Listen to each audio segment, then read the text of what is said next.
ito yung mga natatapos na nila ngayong umaga, no? Ngayong araw. Ayan, 6 na sako na simento po yan. Mamaya na.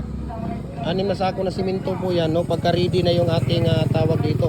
Pagka ready na yung ating molder. Mating natin. Ibig sabihin yung mating natin ito. Pagka ready na yan, 6 na sako talaga ang magagawa nila sa isang maghapon, no? 6 na sako.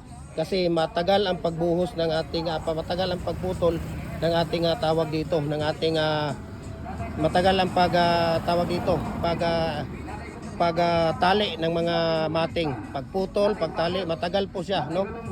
Kaya tingnan natin kung paano natin tinatanggal yung ating tawag dito, yung ating molder, no? Tingnan niyo. So, ang ratio natin mixing tape sa paggawa ng dragon fruit post at fence concrete post. Makikita niyo sa ating YouTube channel at dito sa ating Facebook page. Kaya i-follow ninyo yung ating Facebook page, Jim Hardware, ang Kukulamber, ang concrete products, Balulang Brands, Jim Hardware, ang Kukulamber, ang concrete products, Karituan Brands, Tripoli and F Kukulamber, ang aking personal Facebook account, Felix Tan Pagikan Jr., ang ating Instagram, Felix_Pagikan 2000, at saka yung ating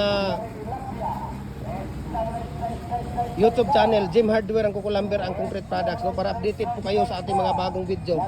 Tapos updated po kayo sa ating mga bagong tawag dito, price list, no? Sa mga nagtatanong, we can ship nationwide, Luzon, Visayas, Mindanao, kahit saang sulok kung kayo ng mundo, kayang abutin ng ating cargo. Kaya mamaya na kung ano, no? Kayang abutin ng ating cargo. So walang problema, i-message nyo ako, i-share ko sa yung prices sa shipping details dito. Yung mga maliliit natin na mga molder, no, kagaya ng hollow blocks, decorative, mohon, lower blocks, tipi ng manok, RCPC pipe, culvert, nagko-customize din tayo, no? Nagko-customize din tayo. Walang problema po, no? Nagko-customize din tayo sa lahat ng basta't mayroon lang kayong mga details, no? Nagko-customize tayo. Yung mga maliliit, pwede nating ipapadala yan sa Luzon, no? Sa Luzon, nasa mga siya, papadala natin sa GNT Express, no? Pag sa Luzon, nasa 3 to 4 days po siya, no? Pagka nasa Luzon. Pagka sa tawag dito, pag sa Visayas, nasa 3 to 4 days. Pagka sa Mindanao, nasa mga 2 to 3 days lang siya, no? Ang ating tawag dito. So ngayon tingnan natin dito yung ating dahil ginamit nila maghapon yung ating molder. Ito po yung ating gagawin, no? Maghapon. Huhugasan po natin siya, no? Huhugasan para kinabukasan lalagyan ulit ng used oil, no? Ayan. So lifetime na gamit nyo na po ito yung molder natin. Kaya tingnan ninyo, 3.5 mm o 4 mm po yung ginagamit natin dito na bakal, no? DI steel plate yung ginagamit natin dito na bakal.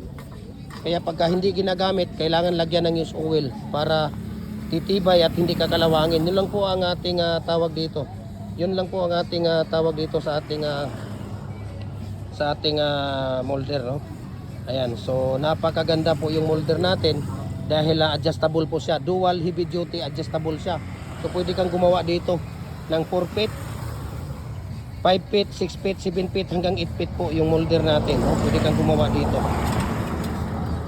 Kaya napakaganda yung molder natin, napakabilis, napakamura yung molder natin, no? Paalala lang po, no, sa aking mga mahal na mga followers, wala po tayong tubo dito. Hindi po ako nagpapatubo sa lahat ng molder natin. Okay?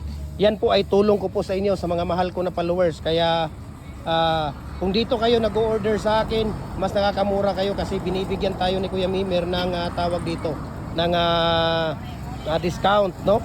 At hindi na tayo nagpapatubo dito. Pagka busy ako kukuha ng order niyo. Pagka busy naman ako, ibigay ko yung number, no, ng fabricator natin, yung gumagawa, at sila mismo ang mag-aasikaso ng inyong mga molder para po ipapadala sa lugar ninyo. Okay? Yun po ang aking tawag dito. Pagka busy, minsan kasi yung iba nagagalit, no, pag nag-message kailangan kaagad ma-replyan. Mayroon din tayong business, no, mayroon tayong negosyo. Marami tayong ginagawa, no, marami tayong ginagawa sa araw-araw natin, hindi lang pagba-vlog yung ating ginagawa. Pagpo-promote ng ating mga concrete products, mayroon din tayong obligasyon sa ating tindahan.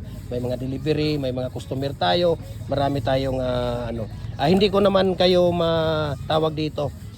Hindi naman abutin ng 24 hours na hindi tayo nakapag-reply sa inyo. Marireplyan ko kayo. Pag hindi ko kayo na-replyan sa araw, sa gabi, pag uwi ko, pag pag tapos ng hapunan, doon na ako magre-reply sa inyo, no? Kaya pasensyahan tayo kung minsan hindi tayo nakapag-reply sa inyo. Wala po tayong tubo sa lahat ng mga molders natin, kaya tulong ko po sa inyo yan, sa mga mahal kong followers, no? Masaya na ako doon, nakakatulong sa inyo. Hindi man ako nakakatulong sa inyo financially, spiritually, no? In this kind of cyber communication, in this kind of tutorial, ay nakakatulong ako sa inyo, lalo na sa mga gustong matutong gumawa sa mga ratio mixing natin sa lahat po ng mga concrete products, no? Iwan ko lang, basta concrete products, dito na kayo sa Gym Hardware ang Kukulamber concrete product. Expert po kami dyan, talagang tested and proven na po, dahil more than 50 years na po kami dito sa aming mga ginagawa, no? Kaya napakaganda po, no? Napakaganda po talaga na matingnan ninyo kung paano ang aming tutorial dito. Actual na tutorial po ito. Paano namin ginagawa, paano ang mixing ng kagaya ng bricks, paano ginagawa ang red cement toppings, clean cement toppings, paano namin ang ratio, buhangin, tubig, molasses, no? Kaya napakaganda po, napakaganda na tawag dito, napakaganda na tutorial ito na aming pinagmamana sa inyo. Kaya dito, tingnan natin dito ang isa kung paano nila tinatanggal, okay? Ayan, so ito pwede na itong tanggalin natin. Ito po yung ginagawa nila kahapon, diba? Ayan, so 6 na bag din yan. Dong, ito dong, ilang bag dito dong? Dong, pre, ilang bag to? Ilang bag lahat? Unom? Oh, tingnan mo, naka-6 na bag sila ngayon baong maghapon. Kaya tingnan ninyo, napakabilis lang tanggalin natin yung ating molder. Inisis nyo ako, kaya pasensya, hindi tayo nagbibigay ng presyo dito kasi minsan ang bakal tumataas, minsan bumababa, kaya hindi tayo nagbibigay ng op, tanggalin mo muna yung kahoy sa dulo. Sige, dapat dong hintayin mo siya dong, masisira yan pagka hindi mo siya inihintay. Ayan, diba? Oh, napakabilis lang. So ganun lang po. Pagkatapos, ang gagawin ninyo, ganito lang, hugasan dong. Ano mo muna yung yung ng sasakyan ko dong. Ayan, so maraming salamat and God bless po sa ating lahat, no? At tingnan natin, papakita ko sa inyo doon yung ating mga maliliit na molder dito sa ating tindahan. Pero ako papakita sa inyo dito. Okay. Ito po dito sa G&T Express. So mayroong dalawa dito na commercial. Ayan, oh. Ito, commercial po ito. Ayan, commercial po yan, dalawa. Mayroon nang nag-order niyan, dalawa. Kaya nilagay namin dyan dahil kukuhanin nila mamaya-maya. So ito po, no, tingnan ninyo. Yan, mga decorative natin yan. Yan, mga fast moving natin ng mga decorative. Yun yung nasa dulo, muhon yan. Tapos zigzag na bricks. Ayan. Tapos hexagon, tapos bar yung nandoon, tapos S. So ang dami natin dito. Ito pwede natin ipapadala ito through G&T Express.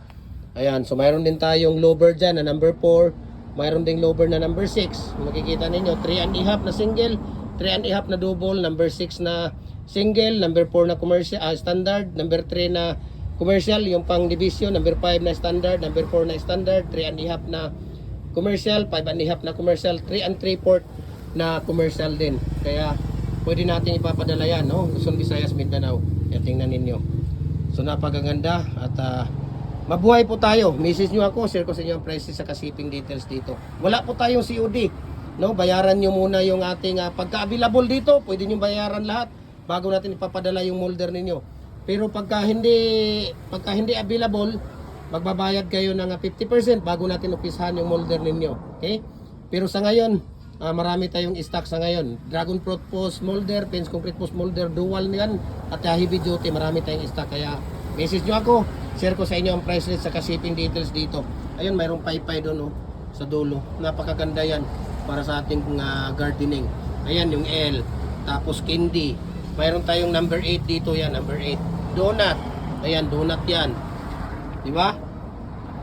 So napakaganda po, no? At sana nakatulong ako, no? Nakatulong ako sa inyo. Ang hinihingi ko lang sa inyo, paki-comment, paki-share yung ating video para mas marami pa tayong mga kababayan na ating natutulungan, no? Talagang life is too short, no? Kaya i-ano natin, i-share natin kung ano yung may mga kaalaman tayo. Napakaganda po talaga ang concrete products na business, especially kung marami ang design, no? Dapat kumpleto ka. Dapat kumpleto ka sa design pagka concrete products ang business mo. Kumpleto ka sa design para ang customer, one shop stop lang sila. Kumpleto ka na. Doon tayo sa Gym Hardware, kumpleto 'yon. Walang problema. Ayan, so maraming salamat and God bless po sa ating lahat.